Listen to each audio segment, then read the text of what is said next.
Hello दोस्तों, आप देख रहे हैं आदिनाथ ग्रुप चैनल। आज हम आपको बताने वाले हैं कि चतुश्रेणी कर्मचारी भर्ती में 2024 में विभाग आवंटन प्रक्रिया किस प्रकार होती है। तो सबसे पहले आप देख सकते हैं कि ये जो आपके सामने जो यहाँ पर आदेश दिख रहा है, वो आदेश बहुत ही ज़्यादा वायरल हो रहा है। और इस आदेश में लिखा हुआ है कि जो विभागीय आवंटन है, आवंटन अनुसार विभाग का नियुक्ति अधिकारी आवंटन कंप्यूटराइज्ड नॉर्मल मेथड से किया जाएगा और नियुक्ति अधिकारी द्वारा आवंटित अभ्यर्थियों को जो जिला या जिलेवार कार्यालय का आवंटन इन पर्सन काउंसलिंग मेथड से किया जाएगा। तो ये किस प्रकार क्या है, इसको हम पूरे एग्जाम्पल के सहित आपको समझाने वाले हैं। तो दोस्तों, वीडियो लास्ट तक ज़रूर देखना। और हम आगे चलते बढ़ते हैं, वीडियो को शुरू करते हैं आगे चल के। जैसे कि ये जो न्यूज़ में भी समाचार में आ रहा है कि चयन बोर्ड से जुड़ी समस्या, जैसे कि बोर्ड द्वारा 14 से फाइनल परिणाम चल कल 30 जून को जारी होगी और 29 को कोर्ट के आदेश के पालन 5,750 का रिजल्ट होल्ड किया, लेकिन बाकी 48,000 का रिजल्ट का अनुमोदन कर दिया है। और मेरिट वाले अभ्यर्थियों को मिलेगा विभाग और जिले व शिक्षा विभाग में होगी नियुक्ति। किस प्रकार विभाग आवंटन होगा, उसके लिए हम जानकारी लेंगे। जैसे कि विभाग एवं जिला कार्यालय आवंटन की संपूर्ण प्रक्रिया इस वीडियो में आप देख सकते हैं।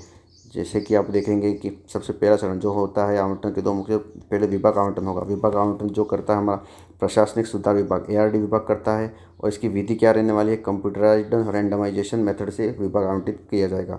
नियम है कि सॉफ्टवेयर बिना किसी मानवीय हस्तक्षेप से मेरिट और आरक्षित श्रेणियों के अनुसार निष्पक्षता से विभाग सौंपता है। परिणाम आपको एक विशिष्ट सरकारी विभाग जैसे PWD, स्वास्थ्य, शिक्षा आदि अलॉट कर दिया जाता है। द्वितीय चरण में होगा कि आपको जिला आवंटन या कार्यालय आवंटन संचालन आपको मिले विभाग के नियुक्ति अधिकारी द्वारा इन पर्सन काउंसिलिंग भौतिक उपस्थिति से देगा।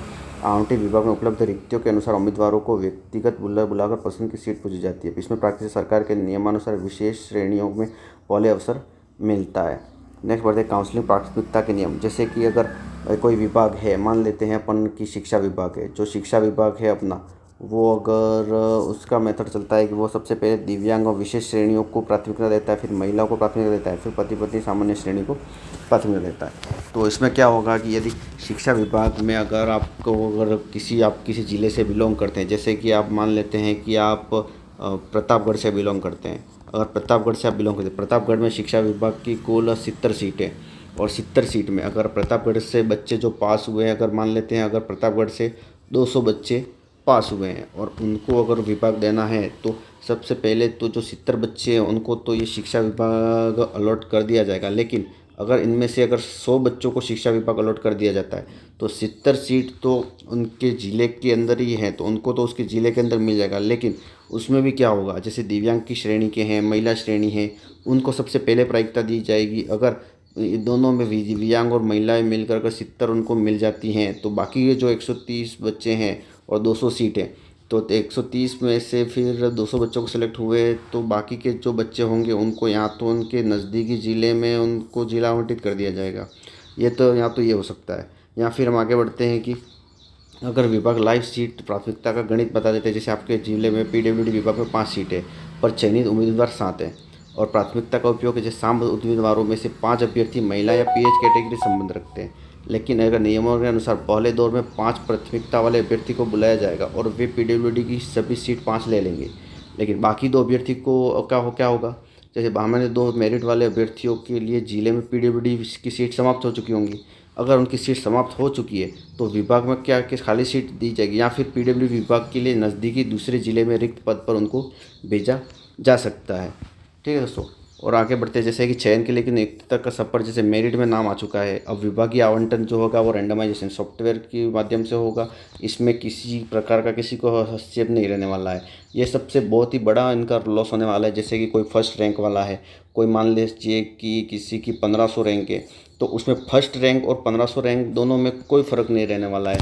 क्योंकि अगर फर्स्ट रैंक वाले को अगर चयन प्रक्रिया का मौका दिया जाता और उसकी प्रेफरेंस के अकॉर्डिंग उसको जो विभाग चाहिए वो विभाग दिया जाता, तो वो सबसे पहले तो उनकी पोस्ट प्रेफरेंस के अनुसार उसको, अगर किसी को सबसे पहले शिक्षा विभाग चाहिए था तो वो शिक्षा विभाग सेलेक्ट करता। उसके बाद में उसको कलेक्ट्रेट चाहिए होता तो वो कलेक्ट्रेट सेलेक्ट करता। उसके बाद में उसको अगर आबकारी चाहिए तो फिर आबकारी सेलेक्ट करता।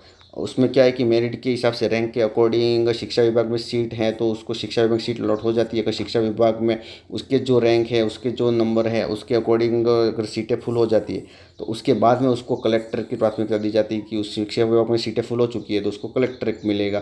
कलेक्टर में भी उसके बाद फुल हो जाती है तो उसको आपका मिलेगा। इस प्रकार से पोस्ट प्रेफरेंस की जो विभागीय चयन प्रक्रिया अगर उसको चयन के माध्यम से दिया जाता तो उसको इस प्रकार से मिलता। लेकिन अब क्या होने वाला है, देखिए फर्स्ट रैंक है या फिर 1500 रैंक है। फर्स्ट रैंक वालों को चाहिए थी शिक्षा, लेकिन उसको रेंडमाइजेशन तकनीक के माध्यम से उसको आबकारी मिल गया या फिर उसको पीडब्ल्यूडी मिल गया। और 1500 की रैंक है, उसको चाहिए था शिक्षा, लेकिन उसको पता था कि मेरे नंबर कम है, तो वो पहले अगर शिक्षा पढ़ता और या फिर उसमें सीटें फुल जाए तो उसको शिक्षा नहीं मिलता।